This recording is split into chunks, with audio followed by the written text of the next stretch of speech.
Bonjour à tout le monde, ici Jean-Claude Sely, guérisseur magnétiseur en Suisse.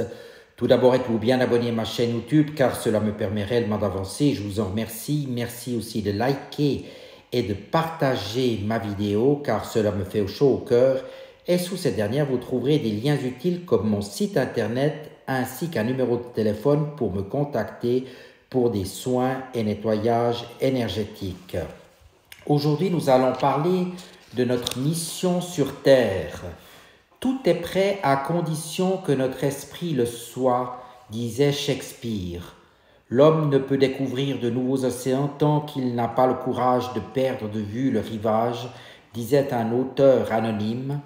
Je n'avais pas peur de revivre parce que je savais qu'un jour je serais à nouveau avec cette lumière, disait un autre auteur anonyme. Chacun d'entre nous a une mission personnelle et unique qui lui a été confiée avant de venir sur cette terre. Nous avons tous été préparés à cette venue. Malheureusement, la plupart d'entre nous l'ont oublié. Nous avons en même temps que notre mission reçu des recommandations pour ce passage ainsi que des leçons sur ce que nous devrons vivre lors de cette incarnation terrestre, leçons que nous n'avions pas assimilées précédemment. Pour les plus courageux d'entre nous, il leur a été montré le déroulement de leur vie, les rencontres et surtout les épreuves à subir. C'est pour cette raison que certains d'entre nous ont parfois des impressions de déjà-vu concernant une scène qui est en train d'être vécue. La personne qui la vit a la certitude d'avoir déjà vu cette scène en détail quelque part. Ce n'est pas le cas pour les personnes apeurées par leur incarnation à venir. On ne leur montrera pas leur vie par avance et encore moins leurs épreuves. La raison vient du fait que bien des personnes ont peur devant les épreuves à venir et font demi-tour en venant sur Terre, refusant leur incarnation, cela au dernier instant, donnant ainsi des fœtus morts-nés. En règle générale, nous avons parfois quelques réminiscences de notre mission. Elles correspondent souvent à nos penchants intérieurs, nous faisant pressentir que nous sommes personnellement faits pour ceci ou pour cela. Je vais vous donner le témoignage de M. Jérôme S., jeune homme sympathique qui donnait l'impression d'être un peu ailleurs. Nous sommes sortis astralement en équipe, disait l'auteur, pour voir son guide. La consigne était de poser quelques questions au guide le concernant. Quelle est sa mission? Qu'est-il venu faire sur Terre? A-t-il des choses à comprendre? A-t-il des choses à améliorer? Lesquelles? Y a-t-il un message particulier à lui transmettre? Et enfin, avoir si possible le nom de son ou de ses guides. En arrivant sur place, nous avons été surpris de découvrir une femme magnifique qui nous a semblé être la Vierge. Elle disait que M. Jérôme S. était une âme pure, qu'il était venu pour penser la terre avec P-A-N-S-E-R. C'était la première fois que nous avions une mission de ce type. De plus, il était venu pour apporter la lumière et l'amour sur terre et il devait guider les autres vers la lumière. Il était précisé que quelle qu'était l'orientation qu'il prendrait, guérir ou guider les autres, il n'y aurait pas de problème. Il devait par contre améliorer le fait qu'il était très influençable.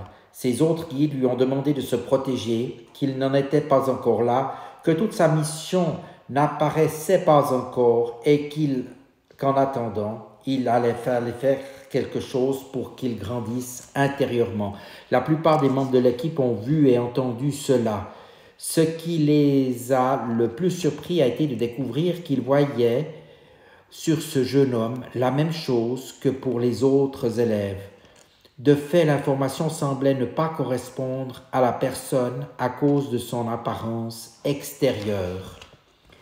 Comment connaître la mission que nous avons reçue en venant sur Terre?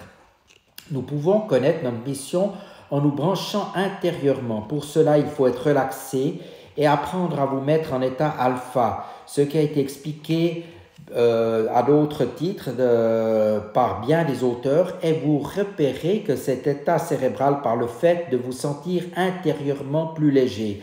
Vous remarquerez aussi que vous avez moins de pensées, mais par contre que les pensées que vous avez sont plus aériennes, elles sont empreintes d'amour.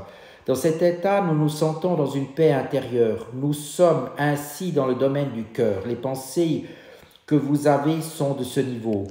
Lorsque vous sentirez que vous êtes dans cet état, demandez intérieurement à connaître votre mission et patientez en état d'attente positive. À un certain moment, vous entendrez à l'intérieur de votre tête une petite voix, comme si quelqu'un avait baissé le bouton du son. Si le son est plus bas, nous avons de bonnes chances d'avoir affaire à nos guides ou d'être en contact avec nos parties supérieures. Dans ce cas, il s'agit effectivement d'une écoute intérieure qu'il faudra ajuster. Par expérience, le mental ne parle pas avec une sourdine. Il a plutôt tendance à parler intérieurement fort. Si cela ne vient pas de suite, reposez la question puis essayez à nouveau d'entendre avec vos oreilles intérieures. La réponse pourra passer par votre voix habituelle intérieure, faisant penser que ce que vous recevez positivement de votre mental. N'en soyez pas étonnés, vous verrez que petit à petit, vous repérez plus facilement ce qui vient de votre mental. Pour ce qui est de notre mission, nous avons souvent une bonne intuition que l'on se charge souvent de mettre de côté. En effet, n'oublions pas que notre guide nous pousse tout au long de notre vie vers ce que nous devons faire. Il est donc normal de connaître approximativement l'objectif de notre mission ou tout du moins d'en avoir des bribes. Une mission n'est jamais rébarbative, elle épanouit toujours la personne qui la vit. Elle correspond à ce que la personne aspire au plus profond d'elle-même. Celui qui répond correctement à la mission qui lui a été confiée n'a plus de leçons à assimiler. Il peut ainsi demander ce qu'il désire avec abondance et peut donc tout recevoir. Les plans supérieurs lui sont ouverts, aussi curieux que cela paraisse, à se mettre au service des autres. Au travers de sa mission, il n'aura qu'à demander, et à son tour, il verra même des anges le servir. Le but de nos missions est généralement d'aider ceux qui nous sont confiés.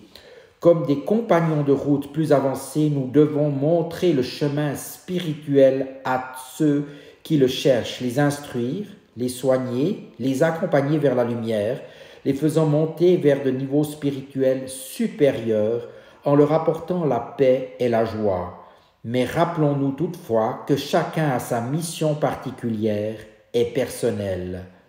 Je vous remercie de votre attention et je reste naturellement à votre disposition si vous le désirez.